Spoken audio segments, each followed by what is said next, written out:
Some souls are born to fight, not with fists, but with heart. And some battles are only won when someone dares to believe again, even when it's freezing cold and the world has forgotten your name. The snow came down like punishment from heaven, thick and fast, as if trying to erase every trace of life from the frozen hills of Granite Falls, Colorado. Winds shrieked like ghosts through skeletal pine trees, and the night sky glowered with a darkness only winter can breed. A German shepherd, worn thin and limping, emerged from the woods like a shadow. In her jaws hung a tiny bundle of fur, barely moving. The pup was dying. Her name was Sasha, once a legend among the stray dogs who roamed the forests.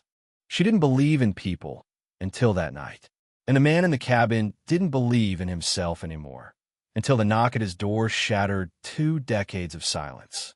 Welcome to the HeartForce channel, where you and I find more meaning in life through dog stories. Before we continue, please comment below and let us know where you're listening to this video. And if you have any dog stories of your own, feel free to share them with everyone. The wind howled louder than the wolves. Snow buried trails, erased scents, and smothered any hope of warmth. But Sasha kept moving. Her legs trembled with fatigue. Her ribs showed through her black and tan coat, and a jagged scar across her shoulder told of a past that hadn't been kind. Yet she held her head high because nestled in her mouth was her son, Scout, barely 2 months old, fevered and limp. She had hunted for him, starved for him, fought off coyotes and frost. And now she would cross the last line she had sworn never to cross. She would seek help from a man.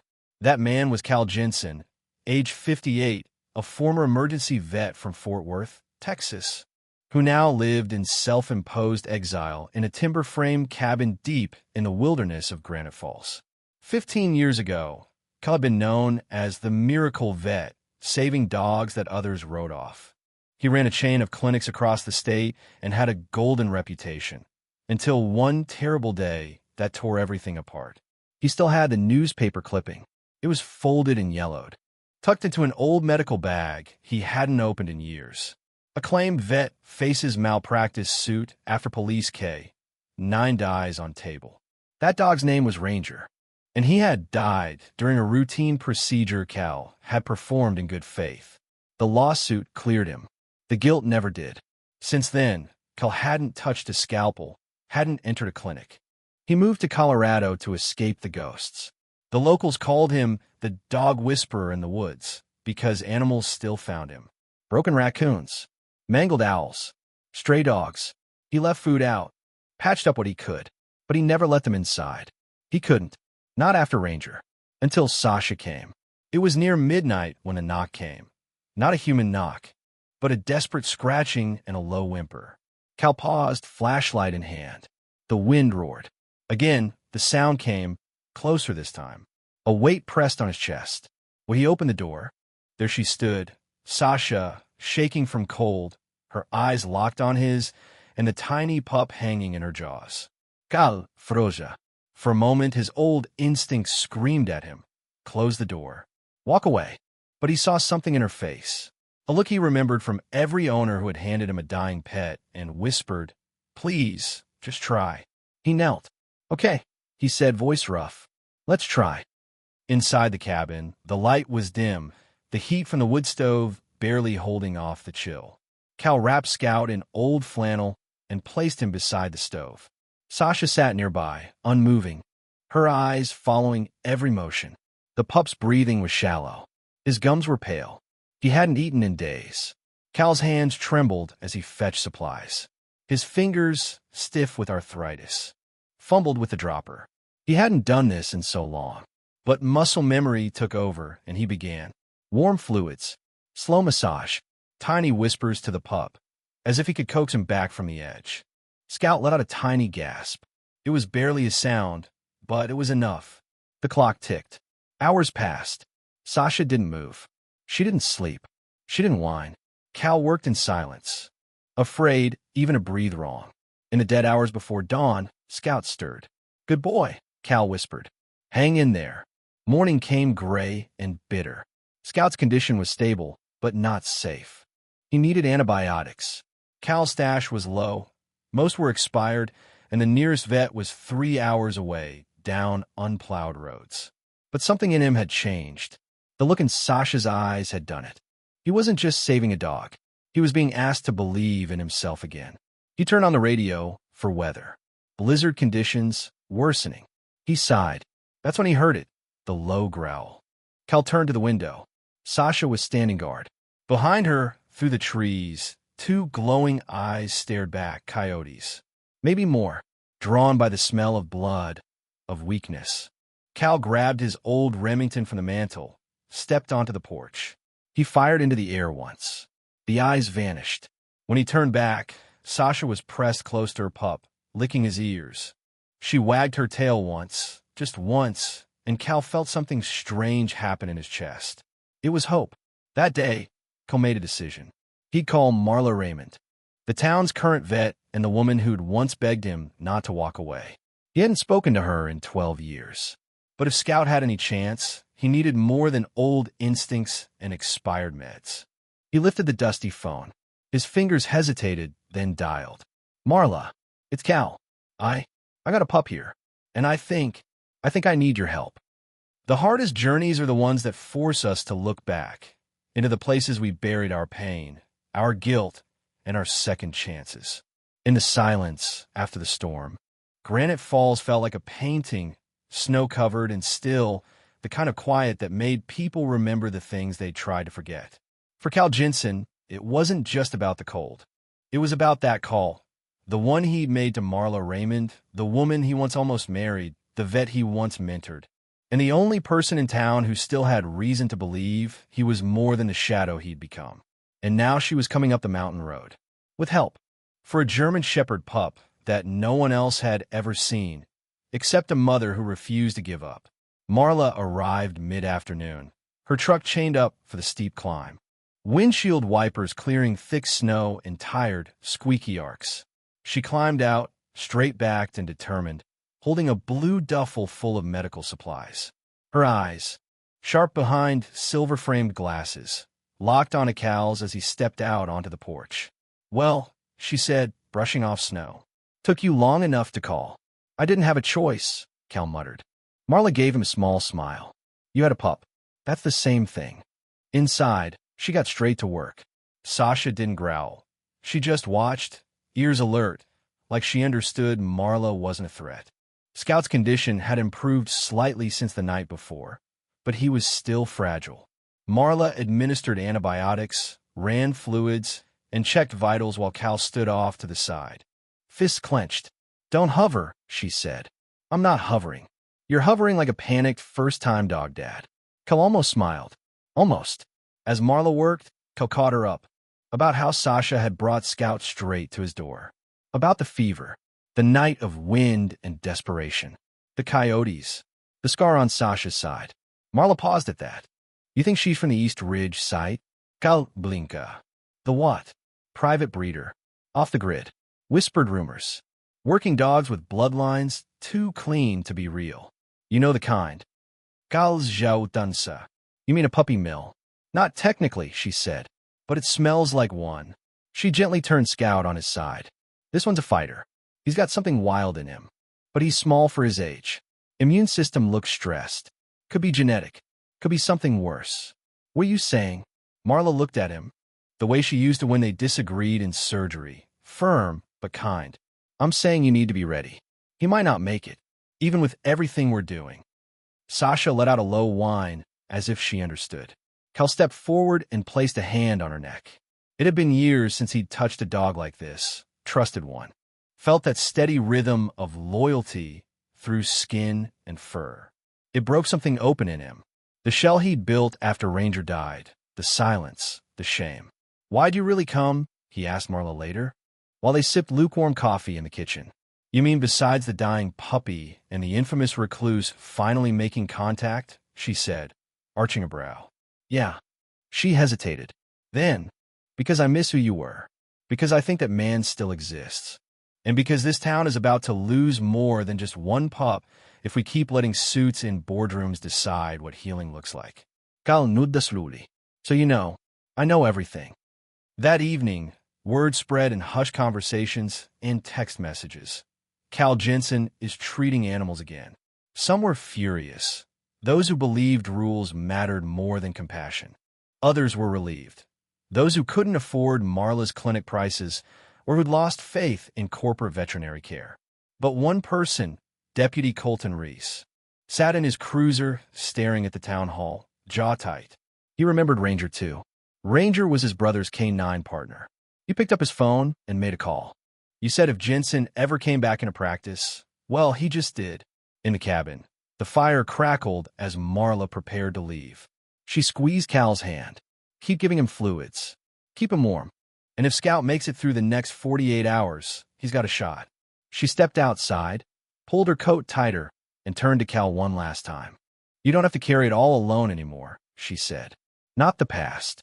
Not the pain. Let someone help. Then she drove off into the snow, her taillights swallowed by the storm. That night, Cal sat beside Scout, Sasha curled protectively around them both. His hands no longer trembled when he administered fluids. He spoke to the pup softly, like a promise being made. I let one die before, he said, voice rough. But not this time. Not you. And somewhere deep in the night, Scout wagged his tail. A man can spend his whole life running from the fire inside him. But when someone else is cold, when a life depends on it, sometimes that fire has to burn again. The next day dawned colder than the last. Snow piled against cabin walls. Ice clung to pine boughs like silent warnings. But inside the small timber frame on the edge of Granite Falls, something was shifting. Scout, still weak, was holding on. And Cal Jensen, the man who had buried his past beneath years of isolation, was beginning to thaw. But not everyone in town was ready for him to return, especially not the people who had something to lose if he did. The first threat came as a letter, unmarked envelope, slipped under Cal's door.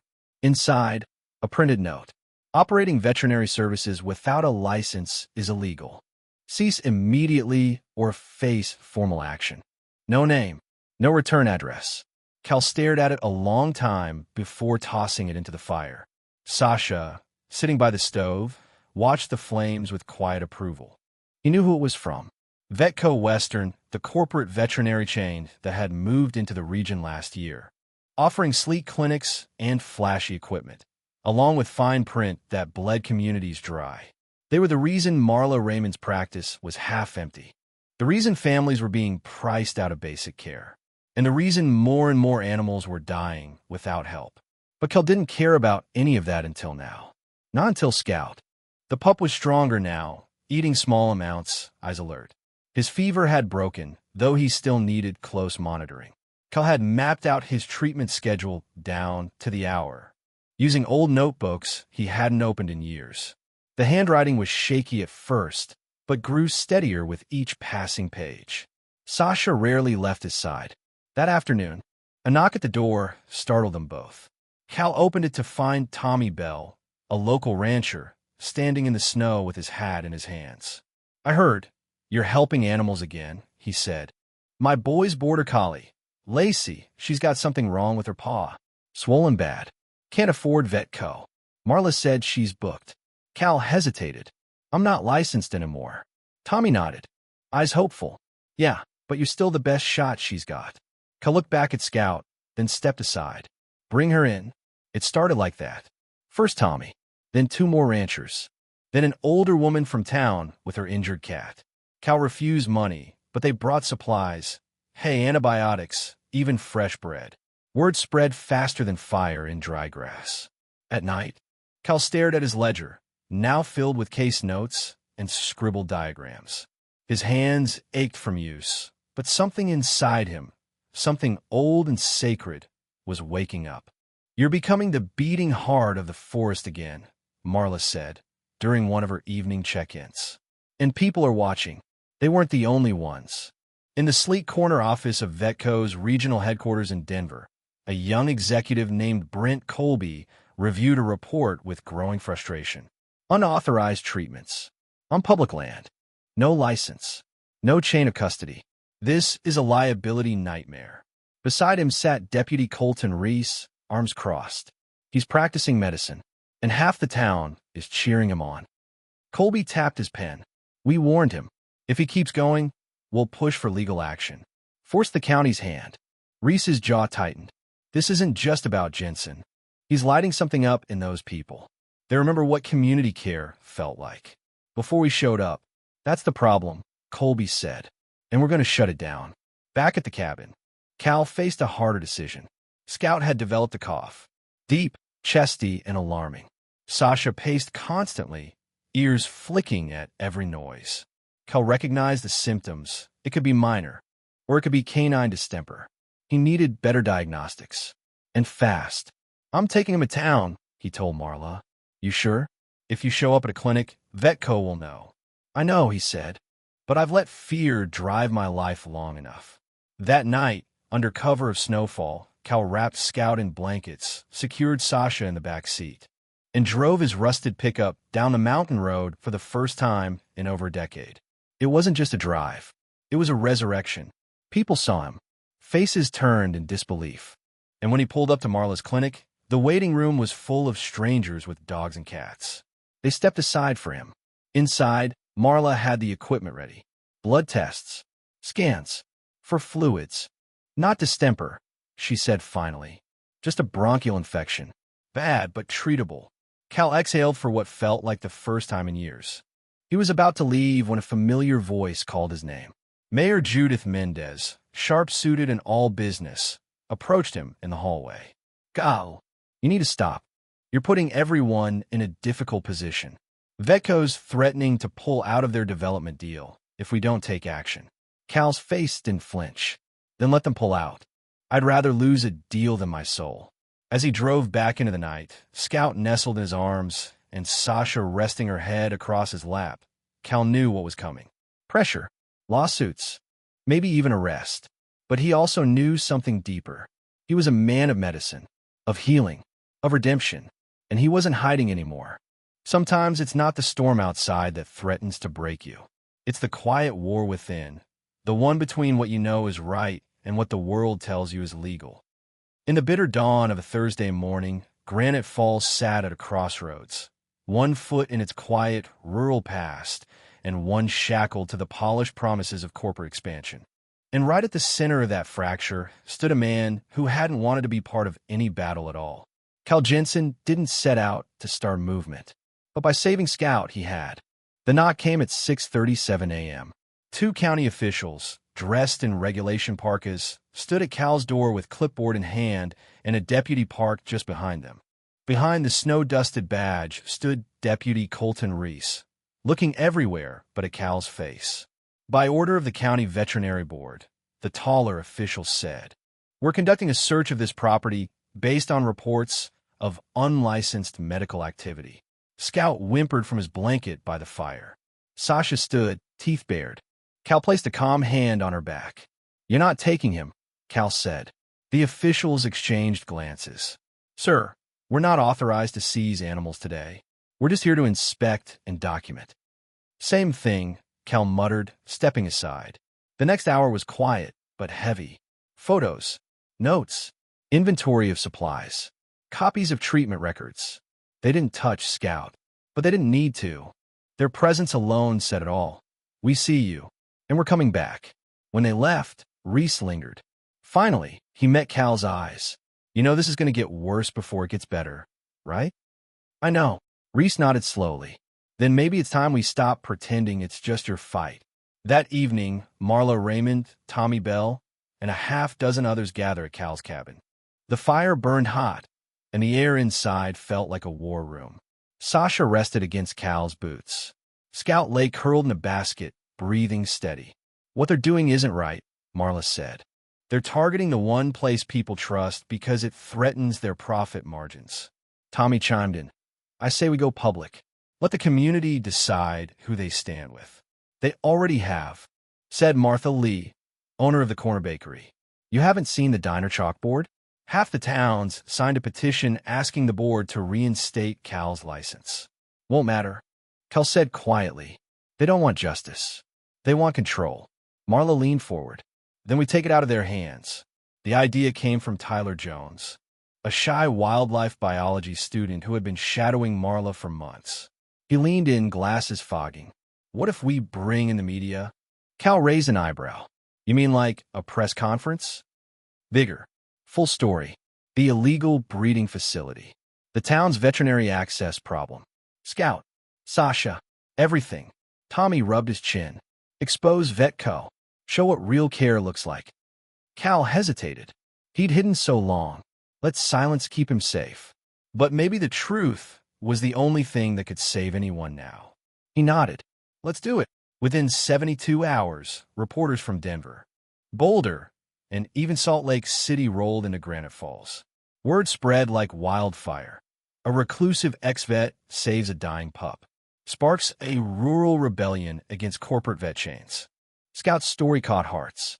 Sasha's loyalty broke them. And Cal? Cal stood in front of cameras, face weathered, voice calm. I gave up practicing after a tragedy I thought I'd never recover from. But this dog, this mother, reminded me that sometimes the world needs us before we're ready. So I stepped in. And I won't apologize for saving a life. Vetco fired back. They sent cease and desist letters to every local business supporting Cal. They pressured the mayor's office. They cut contracts. And they leaked rumors. Unlicensed. Dangerous. Liability risk. But it didn't work. The people pushed back.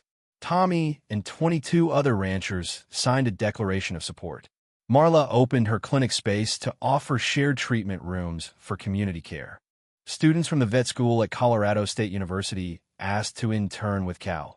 Someone anonymously paid to reopen Cal's old clinic, boarded up for 15 years. Even the town council, once neutral, issued a statement asking the board to consider Cal's reinstatement under emergency provision. The dam was breaking. And then it happened. One of the local kids, Jenny Cole, age 11, found her golden retriever in a snare trap set by illegal poachers. She ran 2 miles through snow to Cal's cabin. Scout barked. Sasha howled. Cal grabbed his bag. The dog, Rusty, had severe damage. If Cal hadn't operated, he would have died. When they carried Rusty into the old clinic that night, Cal's clinic, Scout trotted behind, tail wagging. Cal's hands, steady now, moved like they used to. By the time the vet board arrived to intervene, they were too late. 100 residents stood between them and the door. A dozen journalists recorded every word. The mayor arrived with a legal team, and Rusty's recovery photos were already viral. That night, Scout curled beside Cal by the fire. Sasha rested her head in his lap. I'm not just a vet, Cal whispered, scratching Scout's ears. I'm someone who needed healing too. Scout licked his hand. And for the first time in 20 years, Cal believed he was healed. In the end, a town isn't made of buildings. It's made of choices. And sometimes, all it takes is one small dog, one broken man, and one fierce mother to remind everyone what really matters. The sun rose soft and golden over Granite Falls, melting the ice off rooftops, casting long shadows down the town's quiet streets. It was a new day. A different one, but that didn't mean the fight was over. The state veterinary board was still deliberating. Vetco was still threatening lawsuits. And Cal Jensen? He was finally ready to face them. Not as a recluse in the woods, but as a vet, as a neighbor, as a man who had found his way back. Not alone, but carried on the backs of the community, and 2 dogs who never gave up on him. Scout was stronger now, still small for his age, still a little clumsy. But he could outrun squirrels and bark loud enough to shake pine cones off trees. And Sasha? She had settled into the cabin like she'd been born there. No longer pacing, no longer watching the door. She had found her peace. Cal hadn't had a day without someone stopping by since the news story aired. Former clients, strangers, parents with sick pets, ranchers with injured stock. Sometimes they just came to say thank you. But today was different, because today, the board was arriving, in person, to deliver their decision. At noon sharp, 2 black SUVs rolled up the gravel drive. Out stepped a woman in a navy coat, Dr. Lisa Harlow, chair of the Colorado State Veterinary Board. She was flanked by 2 attorneys, both stone-faced and cautious. Marla, standing just behind Cal, whispered, "Here we go." The board members were polite but cold. "We're here to discuss your petition for reinstatement. Dr. Harlow said, and to address the complaints from Vetco regarding your unauthorized activity. Kal Nudda, and the woman inhaled. And to see for ourselves what this town is fighting so hard to preserve. She toured the clinic, read Scout's chart, examined Cal's treatment logs, all handwritten, detailed, and consistent. She spoke with residents, met Sasha, and when little Jenny Cole ran up with Rusty's leash and shouted, "He saved my dog," Dr. Harlow's expression cracked just a little. Later that afternoon, the board gathered inside Cal's rebuilt clinic in front of half the town. Dr. Harlow stood before them and said, "We have unanimously decided to reinstate Dr. Calvin Jensen's veterinary license. Effective immediately." Gasps. Cheers. A few people wept. Furthermore, she added, "We will be opening an investigation into the practices of the East Ridge breeding facility. We thank the community for bringing it to our attention." It wasn't just a victory. It was vindication and a beginning. The next few weeks were a blur. Vetco, caught in a PR nightmare, backed down and withdrew from its Granite Falls expansion. The town council voted to create a new hybrid animal health initiative, combining licensed care with community-led support systems. Cal became a mentor again, teaching young vet students, coordinating with wildlife centers, and slowly accepting the word doctor back into his name. Sasha became a fixture at the clinic, guardian, greeter, and ambassador of all things loyal. People swore she could read moods better than most therapists. Scout, he became a symbol. His photo, small pup curled up on a checkered blanket, hung in the clinic's waiting room beneath a plaque that read, "To the dog who reminded us why we care." One quiet evening, Cal sat on his porch, Scout dozing at his feet and Sasha gazing out at the hills like a queen surveying her kingdom. Marla stepped beside him. "Remember what you said the day I came up here?" Cal smilat. "Which part?" "You told me you weren't ready." He looked at the dogs, then at the stars. "I wasn't," he said, "but they were, and they waited until I caught up." She took his hand. "You did more than catch up. You led." They stood in the silence for a while. No storms, no fear, only peace. This story reminds us that healing isn't just about medicine. It's about connection. A man broken by guilt, a mother dog risking everything, and a fragile pup reminded an entire town what compassion truly means. In a world chasing efficiency, it's easy to forget the power of showing up, listening, and offering care, even when it's inconvenient. But this story is proof community still matters. Integrity still matters. And sometimes, the most extraordinary journeys begin with a desperate knock at the door and the courage to answer it. What part of this story touched you the most? Share your thoughts in the comments. We read everyone. And if you believe in the power of compassion and community, subscribe to HeartForce for more real-life stories that warm the soul and renew your faith in humanity.